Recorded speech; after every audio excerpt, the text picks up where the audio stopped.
दोस्तों last video में हम मौर्य वंश की शुरुआत यहां पर कर चुके थे। मौर्य वंश के संस्थापक चंद्रगुप्त मौर्य के बारे में पूरी डिटेल से चर्चा कर चुके थे। आज के वीडियो में हम चंद्रगुप्त मौर्य के बेटे यानी कि बिंदुसार के बारे में चर्चा करने वाले हैं। बिंदुसार का शासन काफी ज्यादा छोटा है, इसलिए इस वीडियो में काफी कम जानकारी यानी कि बहुत कम छोटा वीडियो रहेगा, लेकिन इसमें इंफॉर्मेटिव जानकारी काफी रहेगी, तो वीडियो को शुरू से लेकर एंड तक जल्द देखिएगा। चलिए बिना टाइम के वीडियो की शुरुआत करते हैं। अब मैंने आपको बताया था मगध की गद्दी पर कौन से वंश का शासन हो चुका था, मौर्य वंश का। मौर्य वंश का संस्थापक कहा जाता था चंद्रगुप्त मौर्य को, और चंद्रगुप्त मौर्य ने 298 ईसा पूर्व में जैन धर्म के भद्रभाव से जैन धर्म की शुरुआत करी और संलग्न विधि से अपने प्राणों को त्याग दिया था।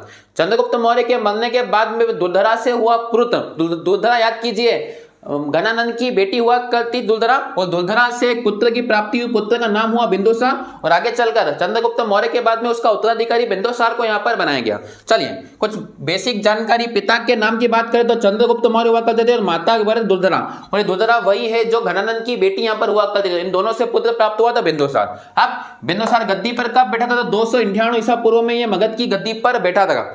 बिंदुसार को कई नामों से जाना जाता है इतिहास में, जिसमें कुछ नाम मिलेंगे आपको, अमित्र घात, अमित्र केटे, क्षेत्रोजस। इन अलग अलग नामों से बिंदुसार को यहाँ पर जाना जाता था। अमित्र घात यानी कि शत्रुओं पर घात करने वाला, शत्रुओं का नाश करने वाला नाम से इसको यहाँ पर जाना जाता था। अब बिंदुसार की सीरिया का देश, जो यह सीरिया जहां पड़ता है, दमस्कस जिसकी राजधानी है, उस सीरिया के राजा जिनका नाम हुआ करता था एंटियाकस, इनसे दोस्ती हुआ करती थी। जी हाँ, विदेशी राजा एंटियाकस से इनकी दोस्ती हुआ करती थी, और बिंदुसार ने विदेशी राजा से तीन चीजें यहां पर मांग करी थी। ध्यान दीजिएगा, तीन चीजें क्या थी। बिंदुसार ने एंटियाकस से तीन चीजें, जिसमें एक मीठी शराब।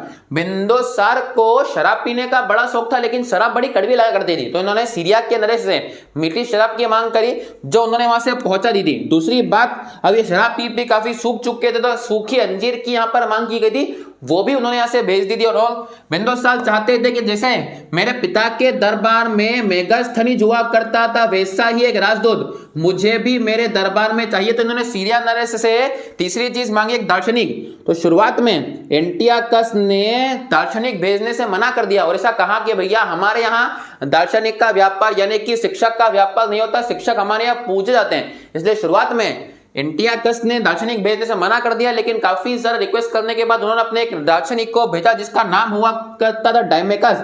और ऐसा मानते हैं कि ये डायमेकस जो है वो उत्तराधिकारी हुआ करता था मेगास्थनीज का। जी हाँ,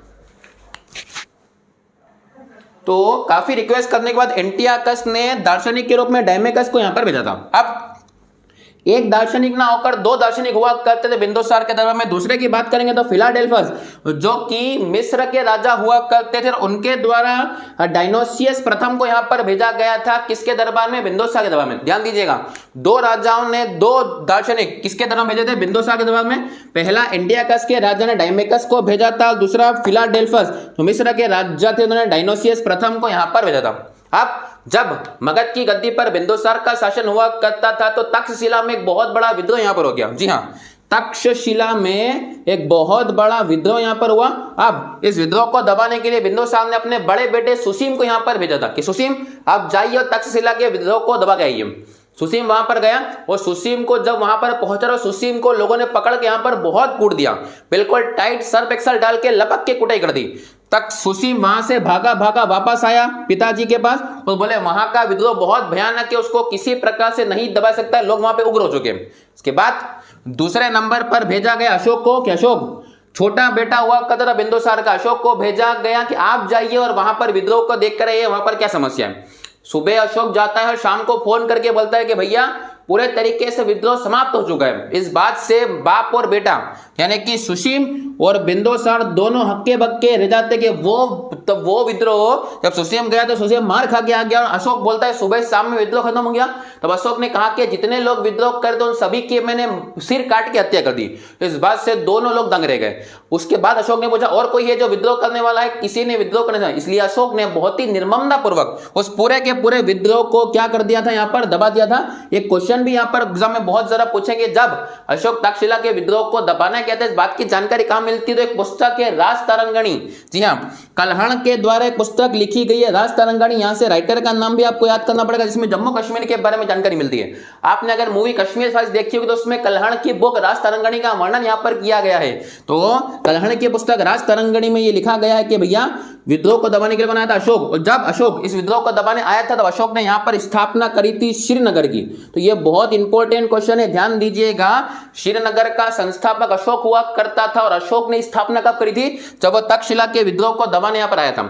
एक और यहाँ पर क्वेश्चन इंपॉर्टेंट बनता है कि बिंदुसार जब मगध गद्दी पर बैठा था तब अशोक कहाँ गवर्नर था? तो अशोक गवर्नर हुआ करता था अवंती, जिसको आज उज्जैनी के नाम से यहाँ पर जाना जाता है। तो अवंती का राज्यपाल यहाँ पर अशोक हुआ करता था और उसने पूरे तरीके से पूरे के पूरे विद्रोह को बिल्कुल निर्ममता पूर्वक क्या कर दिया था? खत्म कर दिया था। तो ये बात काफी ज्यादा इंपॉर्टेंट है। यहां से हमको पता चलता है कि भैया अशोक बहुत ही ज्यादा खूंखार मारकाट करने वाला राजा हुआ करता है। लेकिन जब अगले वीडियो में अशोक पढ़ेंगे तब उसके जीवन में इतना बड़ा परिवर्तन आएगा कि वो बुद्ध धर्म का बहुत बड़ा अनुयायी यहाँ पर बन जाएगा और युद्ध लड़ने से मना कर देगा।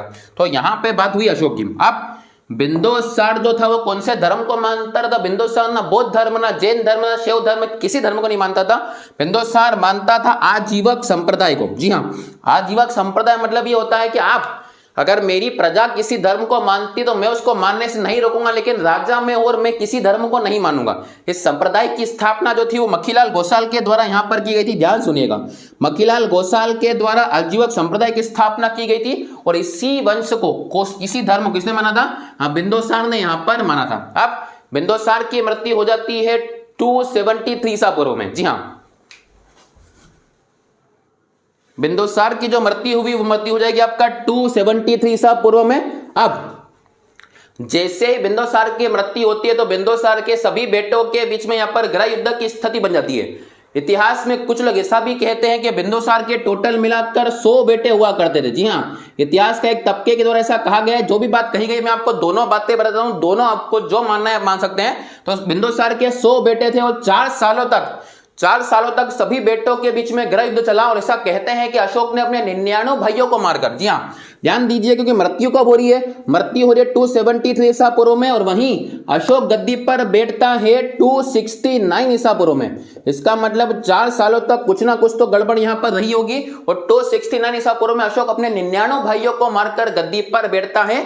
एक तबका ऐसा कहता है और एक तबका कहता है ऐसी कोई जानकारी नहीं है 100 बेटों के बारे में। लेकिन हाँ, अशोक गद्दी पर बैठा था वो 4 साल के डिफरेंस में, क्योंकि बिंदुसार की मृत्यु 273 ईसा पूर्व में हो गई थी, वहीं अशोक गद्दी पर बैठा 269 ईसा पूर्व में। तो यहाँ पर बिंदुसार की मृत्यु के बाद में अगला जो इनका उत्तराधिकारी बना था वो बड़ा बेटा सुसीमना बनकर छोटा बेटा अशोक को यहाँ पर बना गया था। तो मौर्य वंश का तीसरा सबसे फेमस राजा अशोक, जिसके बारे में हम अगले वीडियो में चर्चा करेंगे। अशोक एग्जाम के पॉइंट ऑफ व्यू से बहुत ही ज्यादा इंपॉर्टेंट है, इसलिए अगला वीडियो ध्यान से बिल्कुल भी देखना मत भूलिएगा। वीडियो अगर आपको अभी पसंद है तो प्लीज वीडियो को लाइक कीजिए, चैनल को सब्सक्राइब करना बिल्कुल मत भूलिएगा। मिलते हैं अगली वीडियो में, तब तक के लिए जय हिंद।